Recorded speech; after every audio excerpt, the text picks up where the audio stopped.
마태복음 6장 25절부터 34절까지.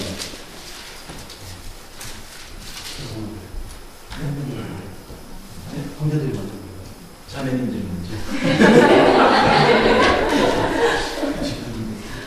자, 다 찾으셨어요? 네. 목소리를 함께하기 위해서는 우리 옆에 성인체 없으신 분들 다 보셔야 돼요. 그렇죠? 그래야 같이 읽을 수 있습니다. 우리 자매님들부터 25절 시작. 그러므로 내가 너희에게 이르노니 목숨을 위하여 무엇을 먹을까 무엇을 마실까 몸을 위하여 무엇을 입을까 염려하지 말라. 목숨이 음식보다 중하지 아니하며 몸이 의복보다 중하지 아니하냐. 공중의 새를 보라. 심지도 않고 거두지도 않고 창고에 모아들이지도 아니하되 너희 하나님께서 여시나니 너희는 너희들과 비하지 아니하냐. 너희 누가 염려함으로 길을 한 사람도 당할 수 있느냐. 또 너희가 어찌 의복을 위하여 염려하느냐. 베레베카가 어떻게 자라는가 생각하여보라. 수고도 아니하고 길상도 아니하느니라. 그러나 내가 너희에게 말하노니 솔로몬의 모든 영광으로 입은 것이 보다나 가지 아니하느니라.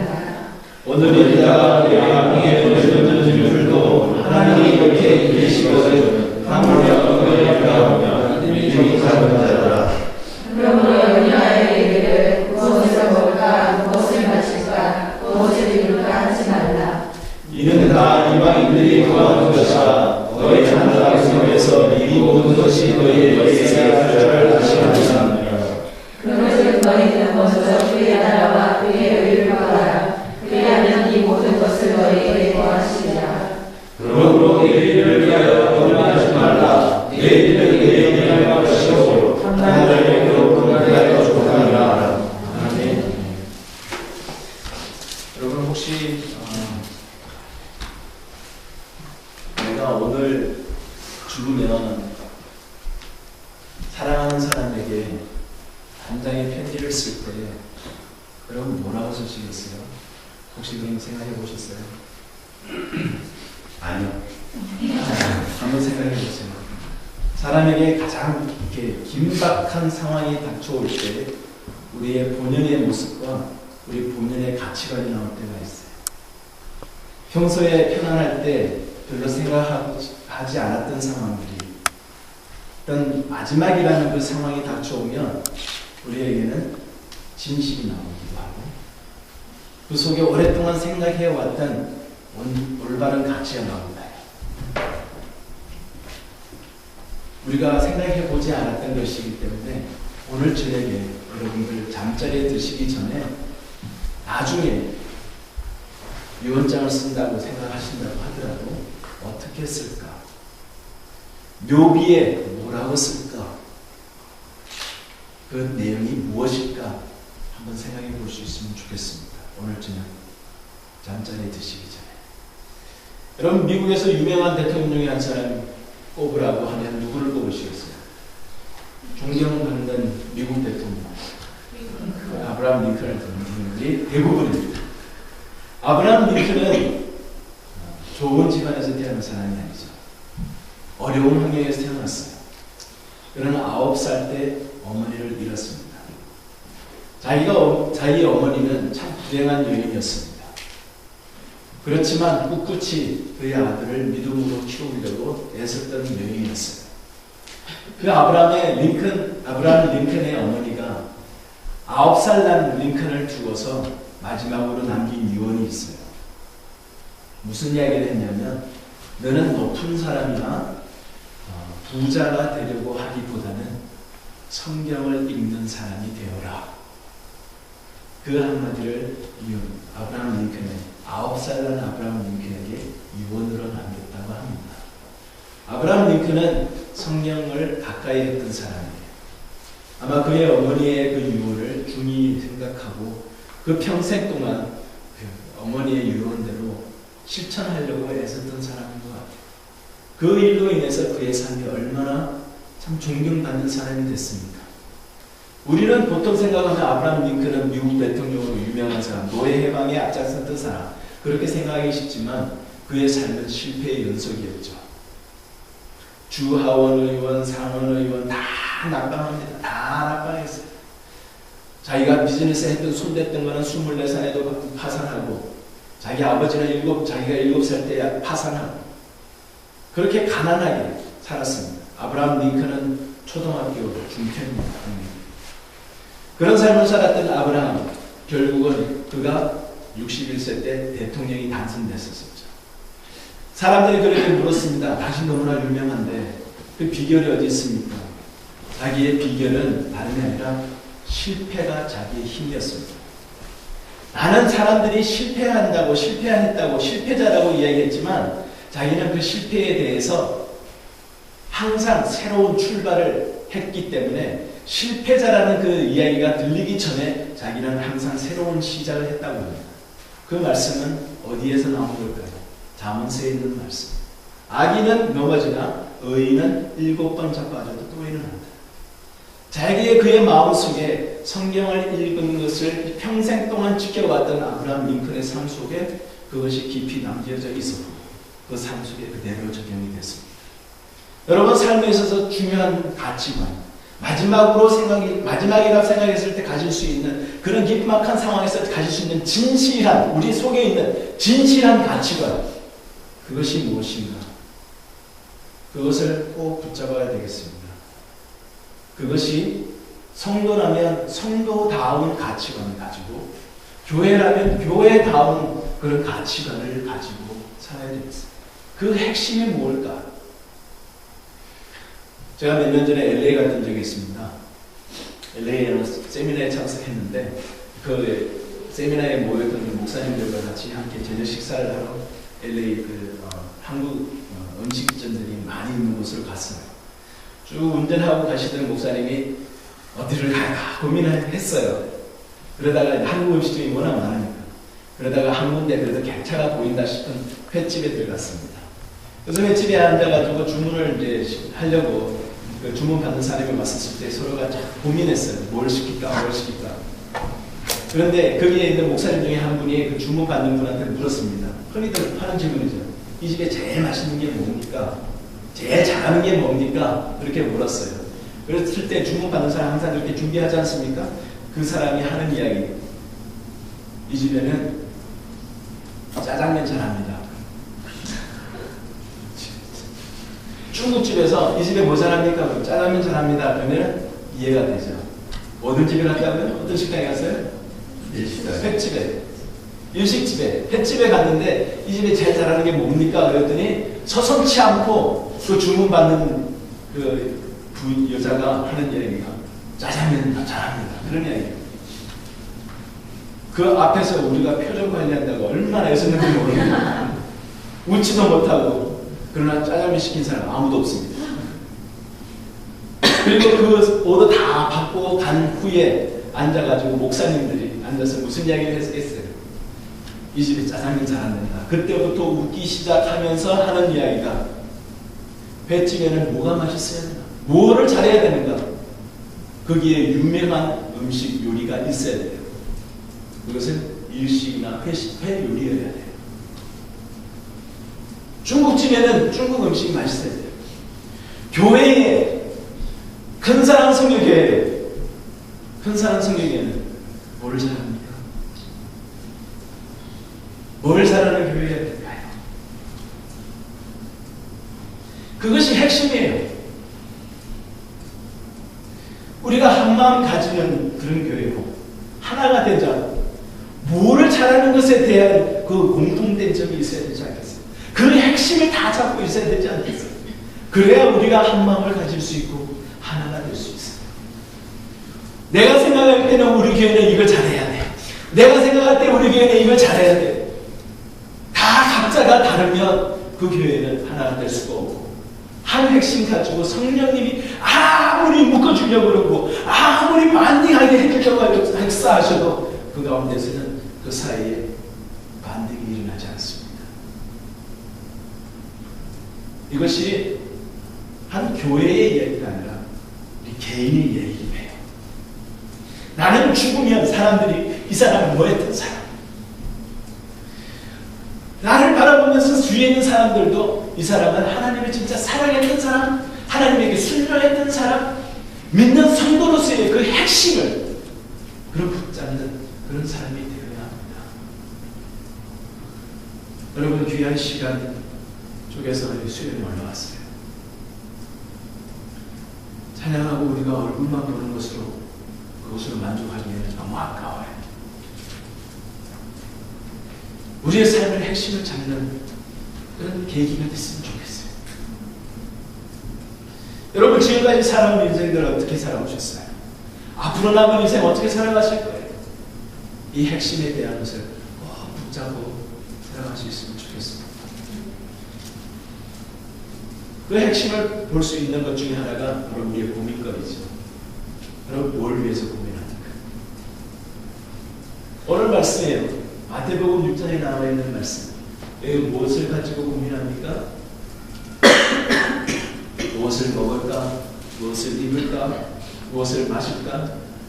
고민하죠.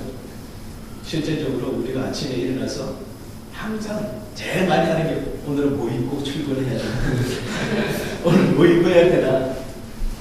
저도 교회 갈 때 우리 와이프한테 오늘 내가 뭐 입어야 되나? 묻는 경우들이 많습니다. 그리고 항상 묻는 게 와이프한테 오늘 아침 뭐 먹지? 현실적인 이야기예요. 맞죠? 그러나 그것이 고민이 되지를 말자는 거예요. 고민이 되지를 말자. 하나님이 이미 다 알고 계시기에 그것을 고민하기보다는 더 중요한 것을 고민하자, 그런 이야기입니다. 여러분, 우리 다 하나님 믿는 사람들이죠? 맞습니까? 아멘입니까? 아멘. 우리가 교회에는 진짜 믿는 사람들과 믿는 척하는 사람들이 있어요. 평안도에 우리가 잘 아는 이야기일지도 모르겠습니다. 강도룩이라는 사람이 있었습니다. 그는 장로님이시죠.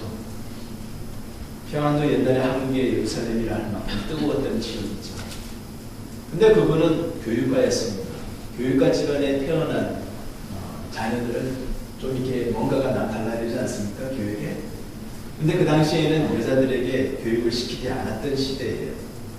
그러다 보니까 그 강도룩 장로님은 자기의 딸의 이름은 강반석입니다. 신앙이 너무나 좋으셨던 장로님이시기 때문에 그 딸 이름을 반석이라고 이름을 지었어요. 그래서 강반석을 교육은 못 시켰어요. 교육자 집안이긴 했지만 그 당시에 여자들한테 시키지 않았습니다. 신앙 교육은 확실히 시켰습니다. 신앙이 좋았습니다. 근데 그 자매가 이제는 결혼할 때가 돼서 그 이웃 마을에 있는 한 형제에게 시집을 갑니다. 그 형제의 이름이 김형직이라고 합니다. 신앙 좋은 형제였습니다. 그 두 사람은 신앙으로 똘똘 뭉쳐서 자녀들을 교육시키고 열심히 신앙으로 살려고 했던 사람이에요. 그 두 사람 사이에서 태어난 삼형제가 있는데 첫째 아들의 이름이 김성준입니다. 우리가 잘 아는 김일성이죠. 김일성의 어머니는 신앙인이었습니다. 신앙에 열심히 있었던 사람이에요. 자기 아들을 데리고 교회에 열심히 다녔고 예배 때마다 함께 데리고 다녔고, 그러나 그 아들은 핵심을 올바로 잡지 못했습니다. 내가 혼자만 열심히 섬기는 것이 아니라 우리의 자녀들도 열심히 섬겨야 됩니다. 핵심을 올바로 잡지 못하고 우리의 신앙에서 핵심, 올바로 가장 중요한 것을 잡지 못하면 어떤 결과가 생기는지 김성주라는 사람을 통해서 잘 자기의 인생만 망치는 것이 아니라 수많은 사람의 삶도 피해를 입히고 그 인생을 망치는 사람이 될 수밖에 없어요. 여러분, 우리는 신앙인처럼 사는 것이 아니라 성도처럼 사는 사람이 아니라 성도로서 삽시다. 성도로서 살아야 돼. 핵심 가지고 살아야 돼. 그냥 예배드리는 척하고 예배드리는 모습만 가지고 있는 게 아니에요. 이번 달에 우리가 외우는 낭송 구절, 미가서 1장 8절 말씀. 미가서의 바로 8절 앞부분에 나오는 말씀이 무슨 이야기입니까? 내가 무엇을 가지고 하나님 앞에 나아가냐? 천천의 수양이라 만만의 기름이 그 수많은 인생을 통해서 우리가 예배를 얼마나 드렸습니까? 수십 번, 수백 번, 수만 번 이때까지 살면서 얼마나 많은 교회에서 예배를 드렸어요. 하나님은 그 횟수를 원하시는 것이 아니라는 거예요. 여호와께서 구하시는 것은 뭐라고요? 정의를 행하고 인자를 사랑하고 겸손하게 하나님과 함께 행하는 것이 그의 삶이요 그의 내면이에요. 핵심을 잡아야 되는 거예요. 핵심을 못 잡으면 어떻게 돼요? 아무리 그 모양은 수십 번 수백 번 교회의 뜰을 밟고 다녀도 그 삶은 하나님 기뻐하시는 삶이 될 수가 없다는 이야기예요. 그렇다면 우리가 놓치지 말아야 될 핵심 오늘 말씀에서 나오는 두 가지 뭡니까? 마태복음 6장 33절 말씀.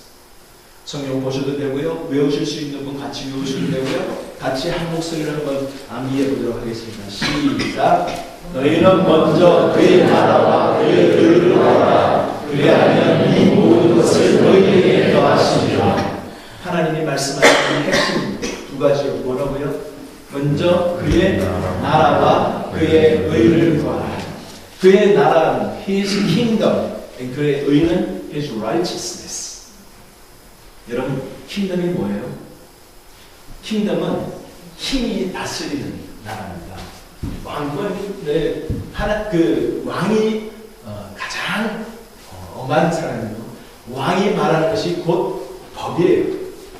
그리고 왕이 다스리고 통치게 하는 그것이 바로 킹덤입니다. 먼저 그의 나라를 구하라. 먼저 가장 중요하게 여겨야 될 핵심 그런 의미예요. 먼저라는 그 단어는 그리고에 찾아보면은 한 단어의 최상급을 이야기하는 거예요. 최고급. 최고가 뭐냐? 바로 그의 나라와 그의 의다라는 뜻이에요. 그의 나라는 바로 하나님이 다스리는 나라. 그것을 찾고 구하고 그렇게 살려고 또 애쓰라는 그런 의미예요.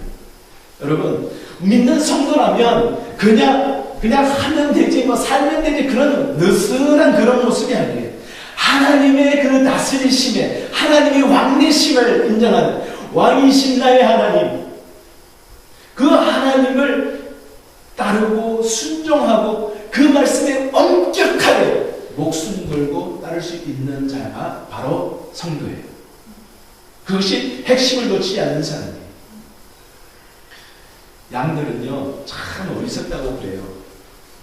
근데 양들이 이제 몰고 이제 목자들이 목중 쭉 가다가 보면 양이 제일 싫어하는 것 중에 하나가 물이랍니다. 그래서 왜 시편 23편에도 잔잔한 물가라고 그러죠. 물이 조금이라도 흔들리면 이 겁쟁이 양들이 물을 못 마신대요. 그래서 잔잔한 물가로만 데리고 다니는 거예요. 그런데 어떤 목동들은 멀리 나가다 보면 그 강을 건너야 되거든요. 이 무서워하고 겁 많고 또 고집스러운 양을 그 강을 건너게 하려면 목동 한 사람인데 수십 마리의 그 양을 어떻게 건너게 하겠습니까? 겁도 많죠? 또 밀면 들어갑니까? 고집스럽죠? 그런데 이 양떼를 데리고 강을 건널 수 있는 방법을 아는 목동은 어떻게 행동하는 줄 아십니까? 작은 양, 어린 양 한 마리를 딱 끼얹고 머리에 딱 올린 다음 갑자기 물속으로 뛰어들어버린답니다. 그러면 그 어린 양의 어미 양이 기겁을 하고 그 목동을 쫓아 들어간답니다. 물속이라도 상관하지 않고 쫓아 들어갑니다. 한 마리의 양이 쫓아 들어가면 양들은 어리석어서 다 쫓아 들어갑니다. 그래서 강을 다 건넌답니다. 무슨 말인지 이해하세요? 이 양은요, 뭔가 그 어린 양이라는 한 요소가 그 양을 다 움직이게 만들어요. 우리의 삶 속에서 하나님의 왕되심이 우리의 삶을 주장하고 있는 하나님만 바라볼 때 우리는 하나님의 그 킹덤을 따라갈 수 있는 그것을 이루어낼 수 있는 사람이라는 거예요. 믿으세요? 하나님만 바라보면 건너갈 수 있어요. 하나님만 바라보면 우리 앞에 모여있는 모든 어려움이나 힘든 것도 그것이 어려움이 안 돼요. 건너갈 수 있다는 이야기예요. 그런데 하나님의 그 킹덤을 따르지 않는 삶은 무섭고 겁나고 고집스럽고 그래요. 한국에 제가 나갔었을 때 거기에서 어린이 사역을 하시는 어느 유명한 목사님을 만났는데, 이제 개인적으로 사랑하는 목사님이에요. 그 목사님이 저를 앉혀놓고 이제 이런저런 이야기를 같이 나누고 있는 중에 한 이야기를 나눠주시는데, 어떤 한 교사에 대한 이야기를 해요. 선생님이. 어린이 사역 담당하셨던 목사님이니까 교사를 얼마나 많이 훈련시키시고 아시겠어요. 그런데 그 교사는 어떤 사람인지 나한테 이야기를 하는데, 주일날 어린이들이 너무너무 산만하고 너무너무 정신 집중 못하고 성경 공부 인도하는데 잘 못 따라하더래요. 못 따르더래요. 정신이 산만해서. 그래서 그 선생님이 목사님한테 와서 자랑하듯이 그렇게 이야기했더래요. 목사님 오늘은 제가 어떻게 한 줄 압니까? 정신이 산만하고 잘 듣지 않는 아이들을 어떻게 잡은 줄 아세요? 아이들이 관심 가지고 있는 귀신 이야기했어요. 그래가지고는 뭐 한국에 있는 이 귀신 저 귀신 다 귀신 이야기했어요. 몽땅 그 연필 귀신, 뭐 화장실에 있는 귀신, 뭐 귀신 다 했대요. 그랬더니 잘 보더랍니다. 그랬더니 목사님이 참 한심스러운 듯이 표정을 짓고 쳐다보니까 그 교사가 하는 이야기, 목사님 걱정 마세요. 결론은 잘 지었습니다. 그래서 하는 이야기가, 그 중에 제일 큰 힘센 귀신은 예수님이야. 그랬대요. 그 말 안 했으면 그래도 그 말 하니까 목사님이 자지러지고 한숨 치며 또 통곡하고 또 통곡했어요. 왜요? 그 교사는요, 하나님의 말씀을 전하는 게 목적이 아니었어요. 그 교사는요, 학생들이 자기를 봐주는 거, 그거를 원했던 거예요. 그 교사는요, 진짜 핵심이 뭔지를 몰랐어요. 하나님의 말씀을 전하는 것보다 자기의 생각을 더 의존했던 거예요. 하나님의 왕국을, 하나님의 나라를 먼저 구하는 사람은 하나님의 말씀을 그대로 순종하는 사람이에요.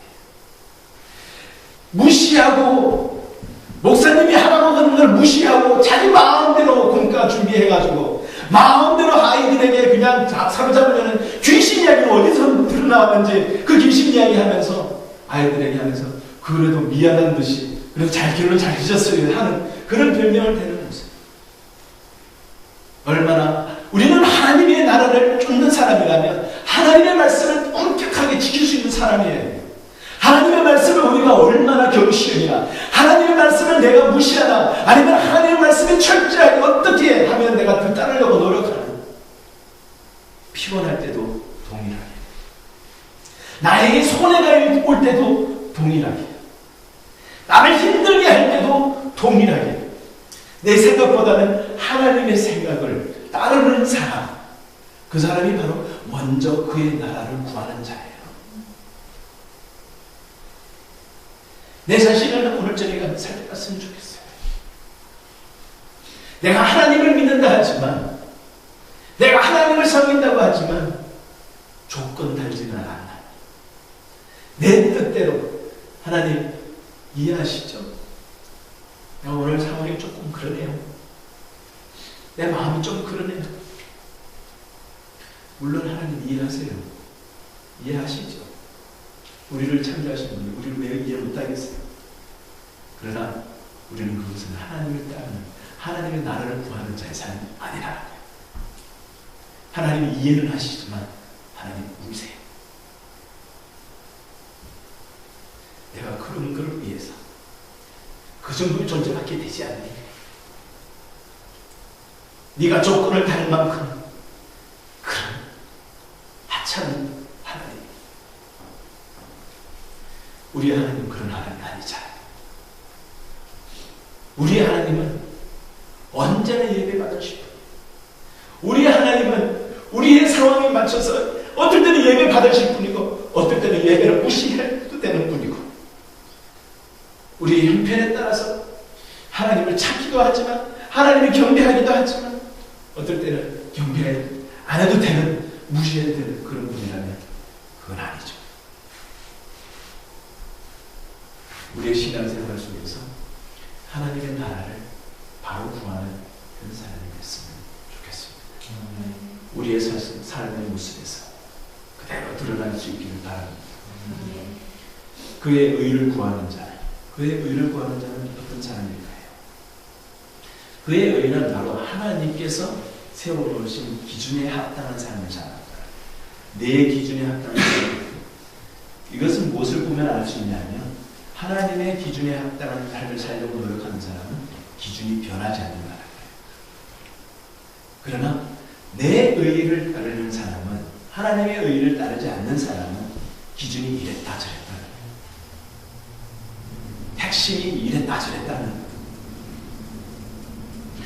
수년 전에 시카고에서 어느 사고가 있었습니다.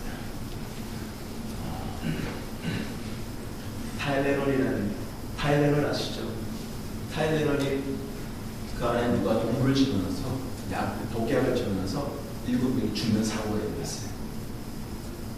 여러분, 그 타일레놀을 어느 회사에서 만든지 아십니까? 잔슨앤잔슨이라는 회사에서 만듭니다. 그 잔슨앤잔슨의 특징, 그 회사의 특징이 뭔지 아십니까?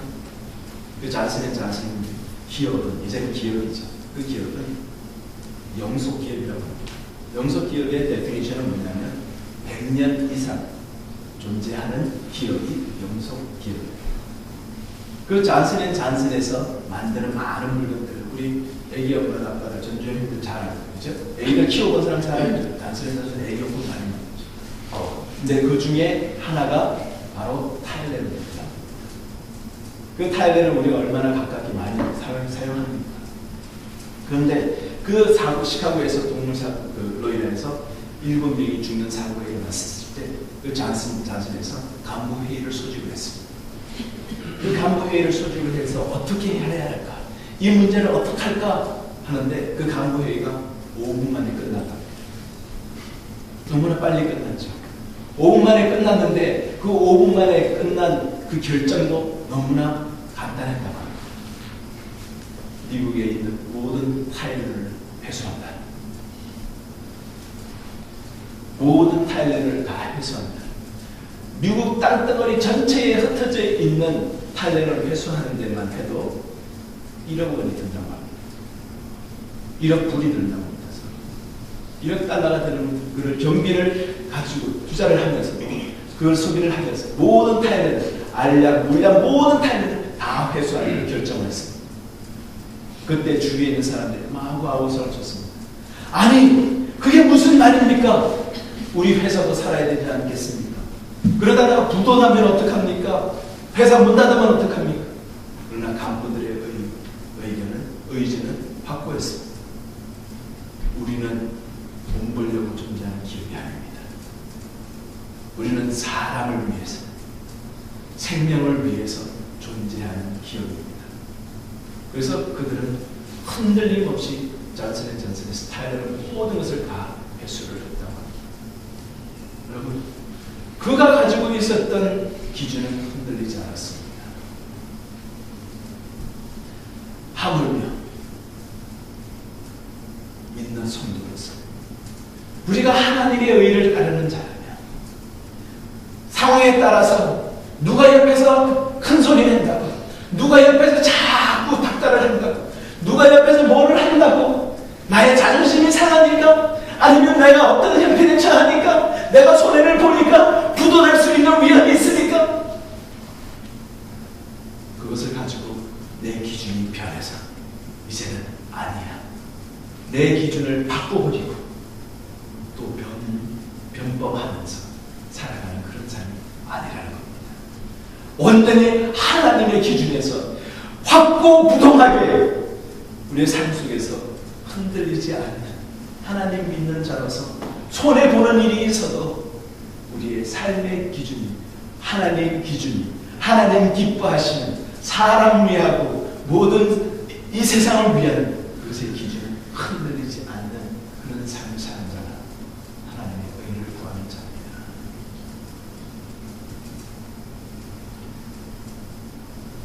얼마 전에도 제가 얘기 나눈 것 같은데요. 제가 가르쳤던 고등학교 고동부의 회장을 지냈던 형제. 그 형제가 이제는 한국으로 완전히 귀국했어요. 공부하면서 힘들었던 것 같아요. 이번에 왔었을 때도 그런 이야기를 했지만, 잘 보고 싶었다고 얘기하지만 그 전에 왔었을 때도 그랬어요. 자기가 미국에 있으려고 했다면 있을 수 있는 방법이 많아요. 연봉하면 돼요. 미국에 있습니다. 자기의 고등학교 때부터 여기 와서 유학 생활하고 이제 대학교 다 졸업하는 그 나이가 돼서 그는 이제는 한국으로 돌아가는 그 밖에는 없기 때문에 한국으로 돌아가는 결정을 했어요. 여러분, 우리의 삶에서 우리의 편의를 위해서 내 자신만을 이익을 구하고자 생각한다면 이렇게 바꿀 수 있고 저렇게 바꾸면 방법은 많아요. 그러나 그 방법은 하나님이 기뻐하시는 방법이 아니라는 거죠. 그 앞으로 어떻게 될지 모르지만, 앞으로 내 삶에서 어떻게 될지 모르지만, 그러나 옳은 방법대로 하나님이 기뻐하시는 방법대로 순종하겠다고 나가는 것. 그 형제가 대학교에서 지난번에 한국으로 반드시 들어가야만 되는 상황이 있습니다. 그래서 학교를 여기서 그만하고 한국으로 들어갔어요. 언제 다시 들어올지 모르고. 하나님이 길을 열어주셨어요. 미국 다시 돌아와서 유학생활 더 계속할 수 있도록 길을 열어주셨어요. 비자를 주셨어요. 비자를 안 줄 줄 알았는데 하나님이 허락해 주셨어요. 그래서 이제는 와서 공부도 대학원 하다가 갔습니다. 여러분, 우리가 생각하는 방법이 아니라 하나님의 방법은 우리의 생각을 뛰어넘습니다. 하나님의 기준이 순종하고 나가는 자에게 하나님은요 실망시키지 않습니다. 우리 앞에 홍해가 있어요. 홍해가 있으면 하나님 갈라주실 거예요. 만약에 홍해가 안 갈라지면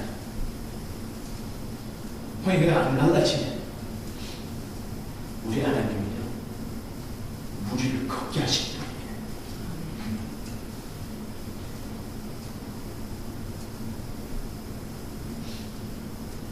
그렇지 않아요?